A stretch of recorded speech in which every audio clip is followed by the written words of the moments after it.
चलो आज जो हम बात कर रहे हैं हम समझेंगे किसको, जर्नल एंट्रीज को। किस में हम बात करेंगे, जर्नल एंट्रीज पर हम बात करेंगे। ठीक है, इलुस्ट्रेशन नंबर 1 है एनसीईआरटी का। तो क्या लिखा हुआ है, Suraj mart furnishes the following information.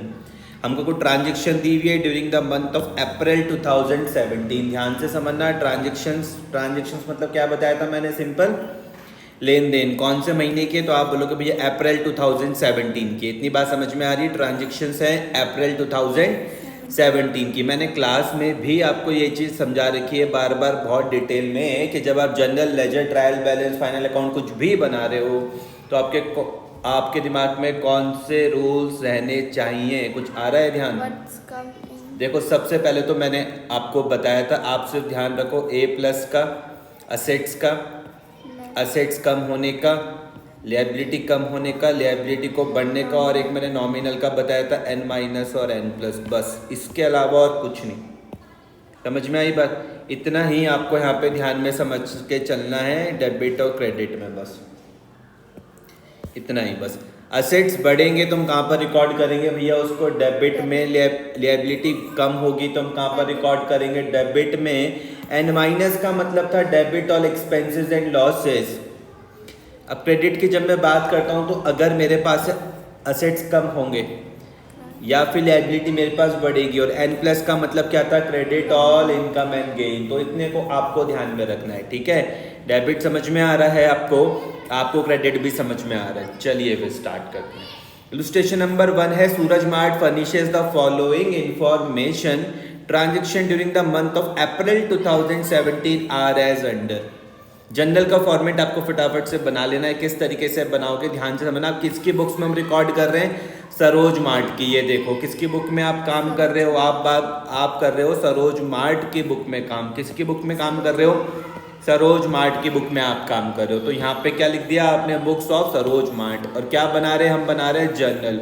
ठीक है, तो जर्नल्स का फॉर्मूला आप यहाँ पर देख लो कैसे करके है, date, particular, ledger folio, debit amount, credit amount. Simple, date, फिर पर्टिकुलर्स, फिर आपके पास लेजर फोलियो, फिर डेबिट अमाउंट और क्रेडिट अमाउंट। कोई दिक्कत तो नहीं है। किसकी बुक्स में हम काम कर रहे हैं, हम सरोज मार्ट की बुक में हम काम कर रहे हैं। हमें क्या बनाना है, जर्नल बनाना है। क्या है, डेट, फिर हम बात करें किसमें, पर्टिकुलर्स में, फिर क्या है, लेजर फोलियो, डेबिट अमाउंट और क्रेडिट अमाउंट। ठीक है, चलो फिर एक एक ट्रांजेक्शन को देखते हैं और आगे बढ़ते हैं। डेट आपको यहाँ पर दी हुई 1/4/2017, 1/4/2017। क्या लिखा हुआ, बिजनेस स्टार्टेड विद कैश ₹1,50,000। ध्यान से समझना, बिजनेस स्टार्टेड विद कैश ₹1,50,000, 1,50,000 रुपए के साथ हमने क्या करा, बिजनेस को स्टार्ट करा। तो आप इसे किस तरीके से समझोगे, ध्यान से अब इसको समझते हैं। हम क्या कर रहे हैं, बिजनेस स्टार्ट कर रहे हैं, तो आप इसको इस तरीके से समझोगे।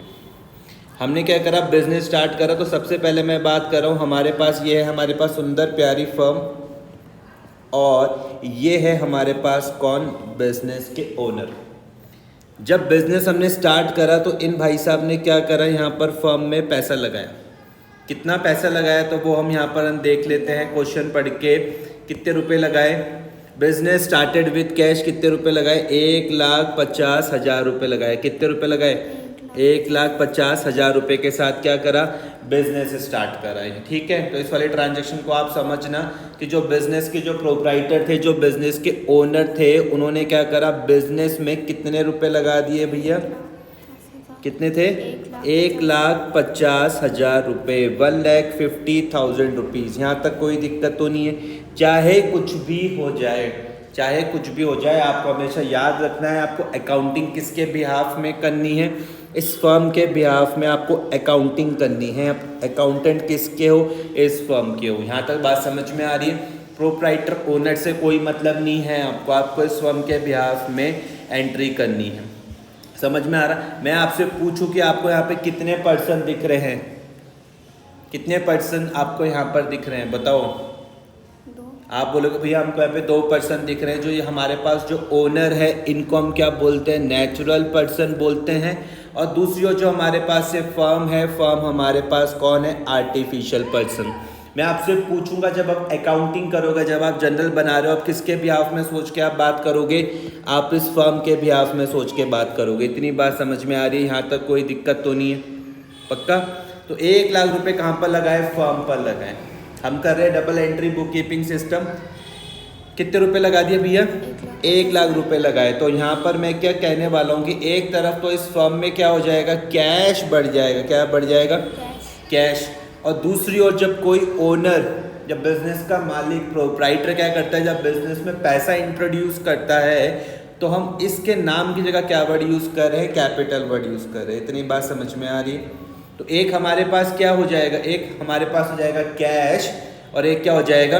कैपिटल। अब आपको थोड़ा सा याद करना है कि कैश में हम काय का रूल लगाएंगे? असेट्स का रूल लगाएंगे। काय का?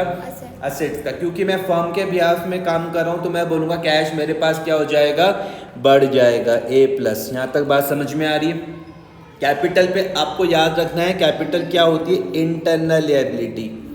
कैपिटल आप बोलोगे भैया क्या होती है? Internal liability. काय का आप रूल लगाने वाले हो, आप उसमें रूल लगाओगे किसका? L+ का। यहाँ तक बात समझ में आ रही है? कोई दिक्कत तो नहीं है? इस प्रोप्राइटर ने, इस मालिक ने क्या करा? बिजनेस में कितने रुपए लगाए? 1,50,000 रुपए लगाए। आप बोलोगे जो मेरे पास जो बिजनेस फर्म है एक आर्टिफिशियल पर्सन है, जो ये प्रोप्राइटर है ये कौन है? नेचुरल पर्सन है। चाहे कुछ भी हो जाए, हम किसके बिहाफ में सारी बात सोचेंगे? फर्म के बिहाफ पर। समझ में आ गया? यहाँ पर एक कॉन्सेप्ट लगता है सेपरेट लीगल एंटिटी कॉन्सेप्ट, जो बताता है कि भैया फर्म अलग है और जो ओनर है, जो प्रोप्राइटर है वो अलग है। इतनी बात समझ में आ रही है? कैश हमेशा याद रखना A+ या A- का रूल लगेगा। कैपिटल में आप L+ या L- का रूल लगाओगे। समझ में आई यहाँ तक बात? फिलहाल मैं काय का रूल लगा के चल रहा हूँ? L+ का रूल लगा के चल रहा हूँ। कैश समझ में आ रहा है? कैपिटल समझ में आ रहा है? चलो फिर तो क्वेश्चन क्या था? बिजनेस स्टार्ट करा कितने रुपए के साथ? 1,50,000 के साथ। तो मैं इसकी जब एंट्री बनाऊंगा, एंट्री में क्या लिखने वाला हूँ? Cash account debited to capital account. कितने रुपए? 1,50,000 रुपए। 1,50,000 रुपए। कैश में काय का रूल लगाऊंगा? A+ का। और कैपिटल में काय का रूल लगाऊंगा? L+ का। इतनी बात समझ में आई? कोई दिक्कत तो नहीं है इतना समझने में? पक्का? किसी भी तरीके की कोई दिक्कत परेशानी हो तो बताओ। आप बोलोगे भैया मुझको थोड़ी बहुत बात समझ में आई कि कैश हमारे पास A+ हुआ, और याद रखना जब जब आपके जो असेट्स बढ़ेंगे A+ होगा तो आप उसको कहाँ पर लिखते हो? डेबिट में। L+ होगा तो आप उसको कहाँ पर लिखते हो? क्रेडिट में। ठीक है? कैश समझ में आ रहा? यहाँ तक बात समझ में आ रही है? कैपिटल समझ में आ रही है बात? यहाँ तक कोई दिक्कत तो नहीं है? चलो, बिजनेस हमने यहाँ पे स्टार्ट करा 1,50,000 रुपए के साथ। दूसरी यहाँ पे मेरे पास ट्रांजेक्शन आ रही है, गुड्स परचेज फ्रॉम मनीषा ₹36,000। ध्यान से यहाँ पे समझना, फोकस किस में करना है? आपको गुड्स पे परचेज करना है। किस पे? गुड्स पे। याद रखना जब जब आपको क्वेश्चन में गुड्स वर्ड दिखेगा तो याद रखना हम गुड्स की जगह हम 4 वर्ड का इस्तेमाल करते हैं।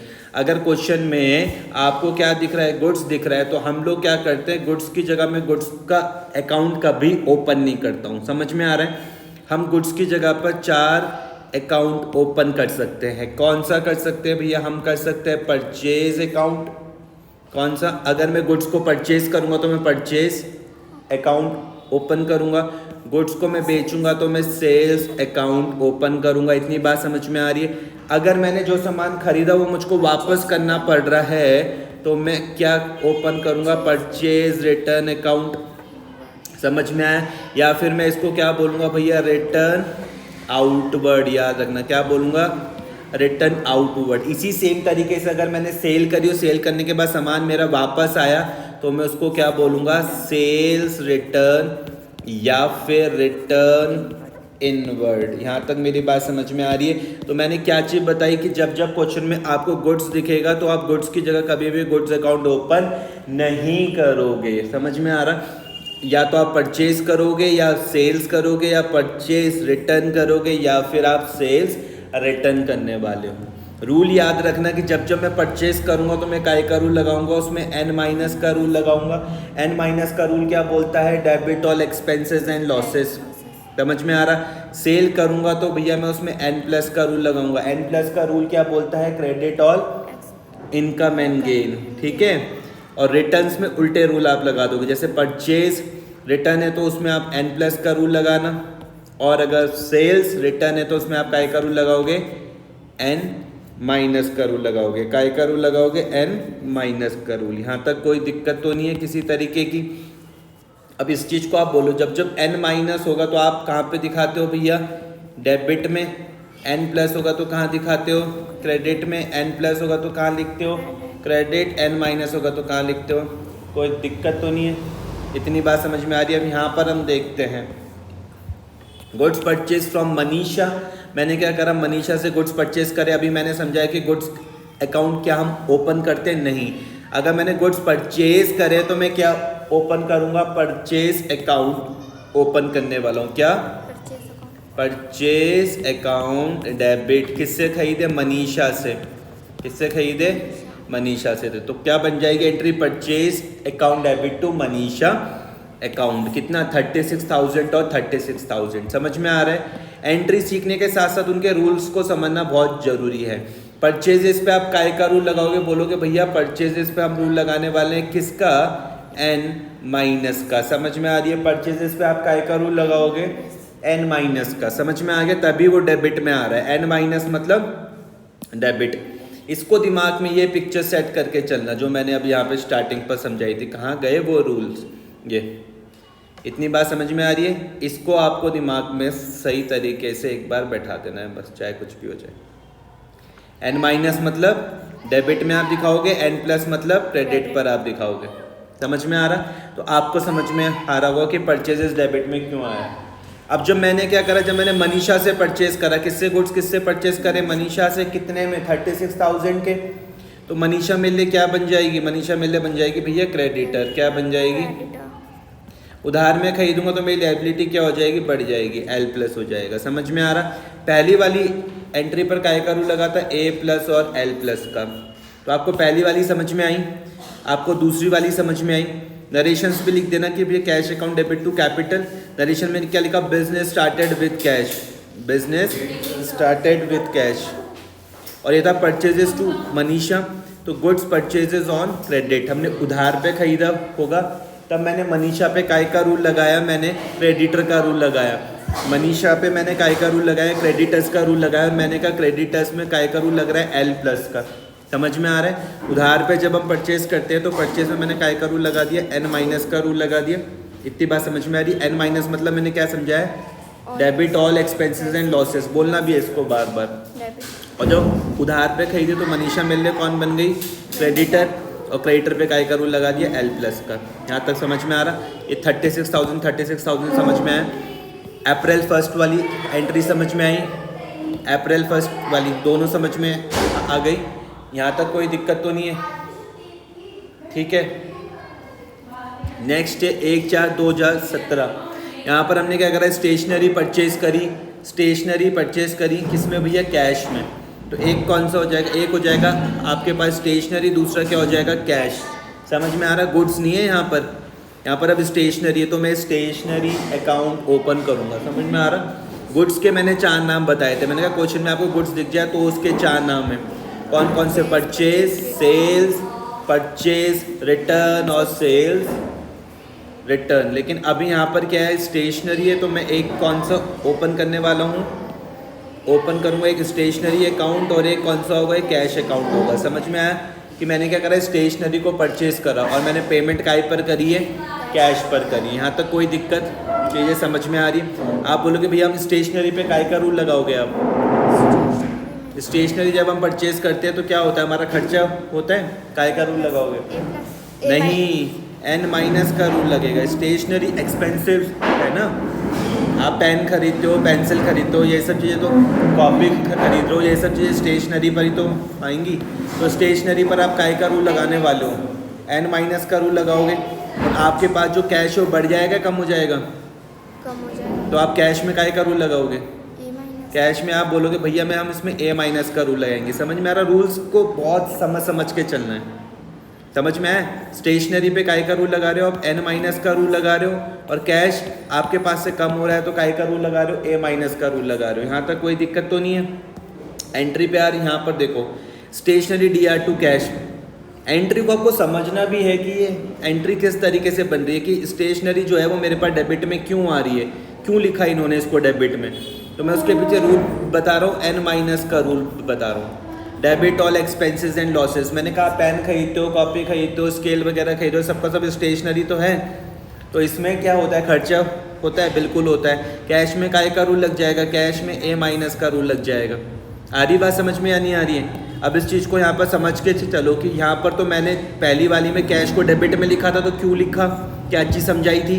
इस बार में डेबिट में कैश को मैं अगर क्रेडिट कर रहा हूँ तो मैं किस तरीके से समझा रहा हूँ, समझ में आ रहा। स्टेशनरी, अब तुम मुझको बोलोगे भैया अगर स्टेशनरी मेरे पास नॉमिनल है तो क्या पूरे उसमें नॉमिनल रहेगी? मैंने कहा हाँ, चाहे आप जर्नल बनाओ, चाहे लेजर बनाओ, चाहे ट्रायल बैलेंस बनाओ, चाहे फाइनल अकाउंट बनाओ, कुछ भी बनाओ, आपके पास स्टेशनरी हमेशा नॉमिनल ही रहने वाली है। कैश आपके पास हमेशा असेट ही रहेगा।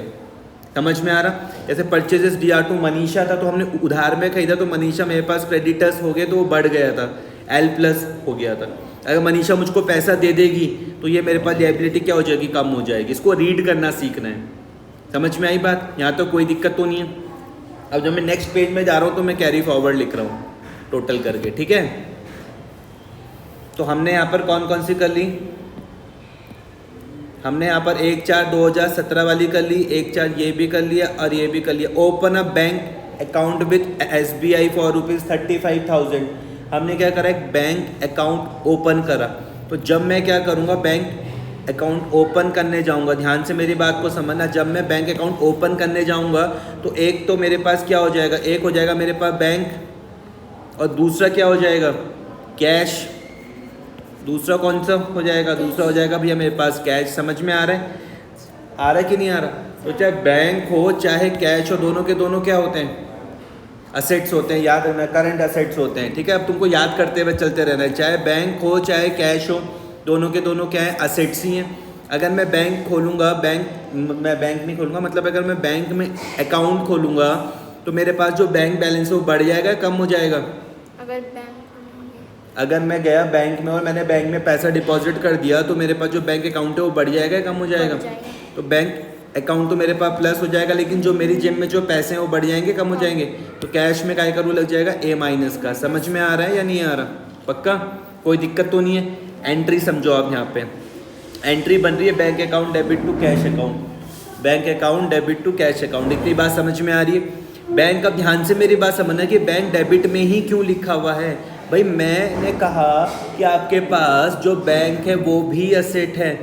बैंक क्या है भैया, असेट। कैश क्या है भैया, असेट। लेकिन ध्यान से इस चीज़ को समझना है कि जब हम बैंक में पैसा जमा कर रहे हैं तो A+ का रूल लगेगा और मेरे पास से कैश कम हो जाएगा तो A- का रूल लगेगा। समझ में आ रहा है कि नहीं आ रहा? सारी की सारी एंट्री जो आप जो भी कर रहे हो किसके बिहाफ पर करोगे, इस फर्म के बिहाफ पर करोगे। इस चीज़ को ध्यान से समझना, इस फर्म के बिहाफ पे आप सारी की सारी एंट्री करोगे। पूरी एंट्री आप इस फर्म के ही बिहाफ पर करने वाले हो। समझ में आया? कोई दिक्कत तो नहीं है? Bank account debit to cash account समझ में आ रहा या नहीं आ रहा? जब हम बैंक में पैसा जमा करेंगे, अब आप मुझसे पूछोगे क्या भैया मैं हमेशा बैंक में असेट्स का ही रूल लगाऊं? मैं बोलूँगा हाँ जी, आप बैंक में हमेशा असेट्स का ही रूल लगाओ। कैश में असेट्स का लगाएंगे तो हम लोग क्या करेंगे, हम कैश में भी असेट्स का ही रूल लगाने वाले हैं। समझ में आया कि नहीं आ रहा? कोई दिक्कत तो नहीं है? A+ समझ में आ रहा है, ये A- समझ में आ रहा है। नरेशंस लिख पाओगे, नरेशंस लिखने में कोई दिक्कत तो नहीं। Open a bank account with SBI 35,000 और 35,000। देखो डेबिट वाला हम किस तरीके से लिख रहे हैं, क्रेडिट वाला हम किस तरीके से लिख रहे हैं। इनको नोट करते हुए चलते रहो, दिमाग में चीज़ें बैठनी चाहिए। बिना रूल्स के नहीं करना है, बिना रूल्स के जनरल एंट्री बिल्कुल नहीं करनी। आपके पीछे दिमाग में पता होना चाहिए कि एंट्री किस तरीके से बन रही है। कोई डेबिट में है तो क्यों है, कोई क्रेडिट में है तो क्यों है, तो ये आपको पूरा पता होना चाहिए। समझ में आई? कोई दिक्कत तो नहीं है? आगे जो हम यहाँ पर हम बात करते हैं 2 तारीख की, यहाँ पर है 2/4/2017। अब आपने यहाँ पे फिर देख लिया गुड्स। आपने कहा कि भैया गुड्स के कितने नाम बताए थे, मैंने 4 नाम बताए थे। मैंने कहा क्वेश्चन में जब जब आपको गुड्स दिख जाए, क्वेश्चन में जब जब आपको गुड्स दिख जाए तो इसका ध्यान रखना। क्वेश्चन में जब जब क्या दिख जाए, गुड्स दिख जाए तो इसका ध्यान रखो। गुड्स के कितने नाम होते हैं? 4 नाम, ठीक है। गुड्स के कितने नाम रहेंगे? 4 नाम। जब मैं गुड्स को परचेज करूँगा तो परचेज आ जाएगा, जब मैं गुड्स बेचूंगा तो क्या आ जाएगा, सेल्स अकाउंट आ जाएगा। देखो इससे पहले भी गुड्स आया था जहाँ पर हमने परचेज अकाउंट ओपन करा था, लेकिन अब मैं क्या करूँगा, सेल्स अकाउंट ओपन करूँगा। मैं क्या करूँगा, सेल्स अकाउंट ओपन करूँगा, क्योंकि गुड सोल्ड लिखा हुआ है, गुड सोल्ड टू प्रिया। समझ में आ रही बात? एक एक एंट्री बहुत ध्यान से समझते हुए चलती रहनी है। गुड सोल्ड किसको करा, प्रिया को करा। कितने में करा, 16,000 में करा। समझ में आया? एक ये वाली थी, हमने गुड्स परचेज करी थी किससे, मनीषा से करी थी। अब हम गुड सोल्ड करें किसको, प्रिया को। समझ में आ रहा? तो सेल्स पे याद रखना, जब आप सेल्स करते हो आप काय का रूल लगाओगे सेल्स में, एन प्लस का। अभी फिलहाल चाहे याद हो रहा है तो ठीक है, नहीं तो इसको समझो। जब आप सेल करता है कोई दुकानदार, तो क्या उसमें मैं एन प्लस का रूल लगा रहा हूँ, और मैं क्या बोल रहा हूँ, एन प्लस का रूल क्या बोलता है, credit all income and gain. तो अब आपको समझ में आ रहा होगा कि एन प्लस का रूल क्यों लग रहा है। या अगर मैं परचेजेस में लगा रहा था तो वो क्या था, debit all expenses and losses. अब आपको समझ में आ रहा होगा कि हम परचेजेस में एन माइनस का रूल क्यों लगा रहे थे, या सेल्स में एन प्लस का रूल क्यों लग रहा है। समझ में आई बात? कोई दिक्कत तो नहीं है इतने में? आ रही है ना क्लियर कट? ठीक है जी। तो हमने हमने सेल्स किसको करा है, कहाँ गया, प्रिया को हमने सेल्स करा। ध्यान से समझना, जब मैं प्रिया को सेल्स करूंगा तो प्रिया मेरे लिए क्या बन जाएगी, बोलो। अगर सबसे पहले देखो सेल्स वाला रूल समझ में आया, यहाँ पर सुनना। अगर मैं यहाँ पे सेल्स में एन प्लस लिख दूँ तो आप समझ जाओगे, credit all income and gain, इसमें कोई दिक्कत तो नहीं है आएगी। पहले मुझको बताओ, टू सेल्स को समझने में कोई दिक्कत तो नहीं है। अब जब मैं क्या कर रहा हूँ, उधार पे सामान बेच रहा हूँ, क्योंकि मुझे कैश तो मिला नहीं, प्रिया को मैंने उधार पे सामान बेचा, तो प्रिया मेरे लिए क्या बन जाएगी, प्रिया मेरे लिए बन जाएगी डेटर। क्या बन जाएगी, डेटर्स। डेटर्स मतलब क्या होता है, देनदार। और ये भी हमारे पास असेट्स होते हैं, याद रखना। तो ए प्लस का रूल लग गया। समझ में आई बात या नहीं आ रही है? बिना रूल्स के नहीं चलना है। तो अब जब आप उधार पर, जब आप क्या कर रहे हो, जब आप उधार पर बेच रहे हो तो सामने वाली पार्टी क्या बन जा रही है, डेटर्स बन जा रही है। जब आप उधार पर बेच रहे हो तो सामने वाली पार्टी क्या बन जा रही, डेटर्स। यहाँ तक मेरी बात समझ में आ रही? 16,000 और 16,000। और जब आप उधार पर आप खरीद रहे थे, परचेज कर रहे थे, तो सामने वाली के पार्टी क्या बन रही थी, क्रेडिटर्स। और क्रेडिटर्स में मैंने काय का रूल लगाया था, लिएबिलिटी का। क्रेडिटर्स में काय का रूल लगाया था, लिएबिलिटीज का। इस वाली एंट्री को और इस वाली जो सेल्स वाली थी, इनको बिल्कुल ढंग से समझना है। समझना तो सभी को ही है, लेकिन इनको समझ लो। प्रिया DR टू सेल्स, प्रिया पर काय का रूल लगाया, डेटर्स का। डेटर्स मतलब देनदार, और डेटर्स आप याद रखोगे क्या होते हैं, असेट्स होते हैं। समझ में आ रहा? सेल्स में काय का रूल लगाया, एन प्लस का। नरेशंस लिख सकते हो, good sold to Priya on credit, good sold to Priya on credit. यहाँ तक कोई दिक्कत परेशानी किसी चीज़ की? ठीक है, आ गया समझ में? यहाँ तक बात समझ में आ गई? ये प्रिया तक हमने सॉल्व कर लिया। Received a cheque of ₹16,000 from प्रिया।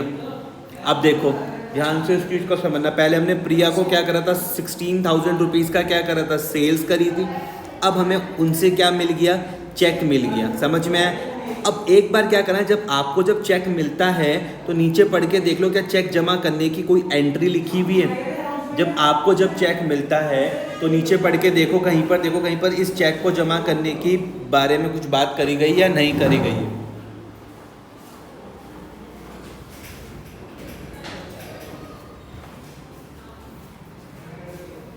आपको जो चेक मिला है कुछ इसके बारे में बात करी गई या नहीं करी गई। Received a cheque of ₹16,000 from Priya, कहीं पर जमा करने की बात है। सोल्ड गुड्स टू, जैसे उसके बाद ये निधि वाली बात आ गई, Nidhi space purchase goods, insurance paid by cheque, paid rent, good costing, charity, purchase office furniture, cash withdraw for interest received, cash sales, commission paid by cheque, telephone bill paid by cheque, payment of salaries in cash. तो इसके बारे में अभी कोई कहानी आगे नहीं लिखी हुई। ठीक है जी। कितनी तारीख की बात है, 3/4/2017। कितने की बात है, 17। फिलहाल यहाँ पर बुक में देखो क्या चीज़ हो रखा है। फिलहाल यहाँ पर बुक में हमने क्या करा है, बैंक अकाउंट डेबिट टू प्रिया लिख दिया।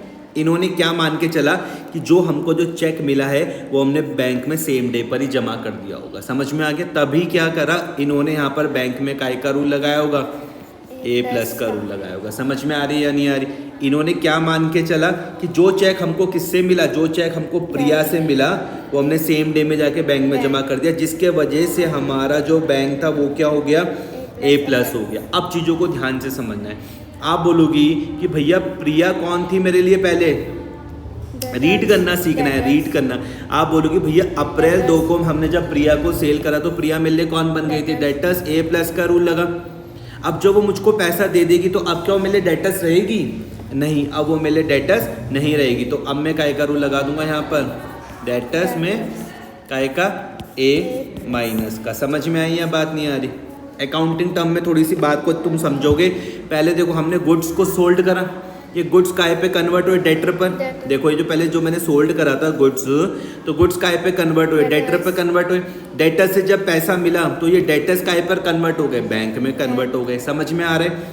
इतनी बात समझ में आ रही है? बाद में तुमको मैं चेक रिसीव्ड और इनके बारे में जब हमने कैश बुक में मैंने तुमको समझाया था इसकी ट्रीटमेंट बहुत डिटेल में, कि जब हमको चेक मिलता है, जब हम उसको सेम डे में जमा करते हैं तब क्या ट्रीटमेंट होती है, किसी दूसरे दिन जमा करते हैं तब क्या ट्रीटमेंट होती है। फिलहाल हम ये मान के चल रहे हैं कि जो हमको चेक मिला हमने सेम डे पर ही जमा कर दिया होगा, कोई दिक्कत तो नहीं है? ठीक है। 5/4/2017 सोल्ड गुड्स टू निधि। हमने क्या करा, निधि को गुड्स को सोल्ड कर दिए। किसको सोल्ड कर दिए? निधि को हमने क्या कर दिए, गुड्स सोल्ड कर दिए। कितने? 14,000 रुपीज़ के। सेम यही वाली बात से आप इसको समझ जाओगे। जैसे गुड सोल्ड टू प्रिया था फॉर ₹16,000, सेम वही लॉजिक इसमें लगाओगे। तो आप बोलोगे भैया एक इसमें कौन हो जाएगा, निधि। दूसरा यहाँ पे गुड्स दिख रहा है, लेकिन इस बार हम क्या वर्ड यूज़ करेंगे, सेल्स। समझ में आ रहा है? ये गुड्स के 4 नाम याद रखना भाई, ये गुड्स के 4 नाम याद रखना, परचेज, सेल्स, परचेज रिटर्न और सेल्स रिटर्न। समझ में आ गया? तो एंट्री मेरे पास क्या बन जाएगी, निधि टू सेल्स। बताओ इसमें क्या रूल लगा, किस में लगा, नॉमिनल का रूल। आप बोलोगे भैया सेल्स में हमने काय का रूल लगा दिया, नॉमिनल का, N+N-। N- डेबिट में आता है, N+ का रूल लगेगा। समझ में आ रहा है? N+ मतलब credit all income and gain. और निधि मेरे लिए कौन बन जाएगी?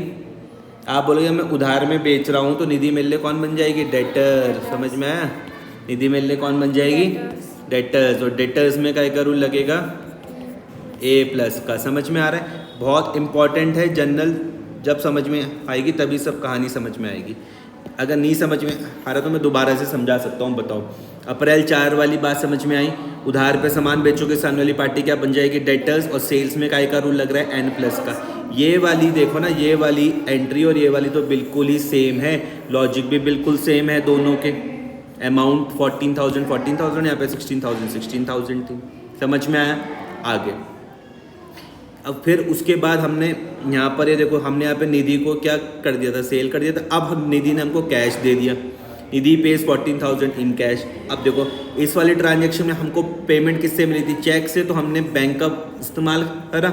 यहाँ पर हमको कैश में मिल रही है तो मैं कैश इस्तेमाल कर लूँगा, सिंपल है, कोई दिक्कत तो नहीं है। एंट्री बता सकते हो, जब मुझको निधि 14,000 रुपीज़ कैश देगी तो एंट्री क्या बन जाएगी, बताओ। वो कैश तो उसमें आ जाएगा, A+। कैश आप बोलोगे भैया क्या होता है, असेट्स बढ़ रहा है कि कम हो रहा, कम हो रहा। कम क्यों हो रहा है, निधि हमको दे रही है ना। ध्यान से इस चीज़ को समझो, ध्यान से इस चीज़ को यहाँ पर समझो। आपने पहले निधि को जब गुड सोल्ड करे थे तो निधि आपके लिए डेटर बन गई थी, देनदार बन गई थी। अब जो वो पैसे देगी हमको तो मेरे पास कैश बढ़ नहीं जाएगा, ये है समझ में? आप बोलोगे भैया मेरे पास कैश बढ़ जाएगा, A+ हो जाएगा, लेकिन क्या निधि मेरे लिए डेटर रहेगी?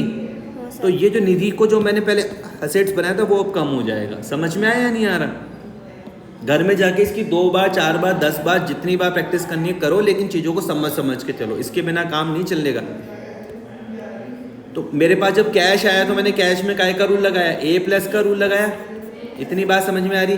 निधि कौन थी मेरे लिए? आप बोलोगे भैया जब हमने निधि को उधार पे बेचा था निधि क्या बनी थी हमारे लिए, डेटर। लेकिन क्या वो अब डेटर रहेगी? नहीं भैया, अब वो डेटर नहीं रहने वाली है, अब वो डेटर नहीं रहेगी। तो अब काय का रूल लगेगा, A- का। समझ में आई बात? यहाँ तक कोई दिक्कत तो नहीं है? कैश अकाउंट डेबिट टू निधि में कोई दिक्कत तो नहीं है? 14,000 और 14,000 पक्का। बैंक टू प्रिया वाला भी समझ में आया था? बहुत ध्यान से इस चीज़ को समझना कि जब उधार पे सामान बेच रहे सामने वाली पार्टी मिलने क्या बन रही थी, डेटर्स। यहाँ पे भी सेम, निधि भी क्या बनी मिलने, डेटर्स। सेल्स में काय का रूल लग रहा है, एन प्लस का डेटर्स, जब निधि मिलने क्या बनी डेटर्स, तो डेटर्स में मैंने काय का रूल लगाया ए प्लस का। जब हमको पैसा मिल रहा है तो मेरे पास कैश बढ़ जाएगा तो ए प्लस का रूल लग जाएगा, और जो डेटर्स था वो मिलने क्या हो जाएगा, अब कम हो जाएगा, तो ए माइनस का रूल। सिंपल है, कोई दिक्कत तो नहीं है, पक्का। हमने अप्रैल 8 तक की बात कर ली है, ठीक है। कहाँ तक की बात कर ली हमने आज की क्लास में, अप्रैल 8 तक की बात कर ली, मतलब 8 तारीख तक की बात कर ली, ठीक है। नेक्स्ट क्लास में हम बात करेंगे 10 तारीख से लेके 30 तारीख तक, ठीक है।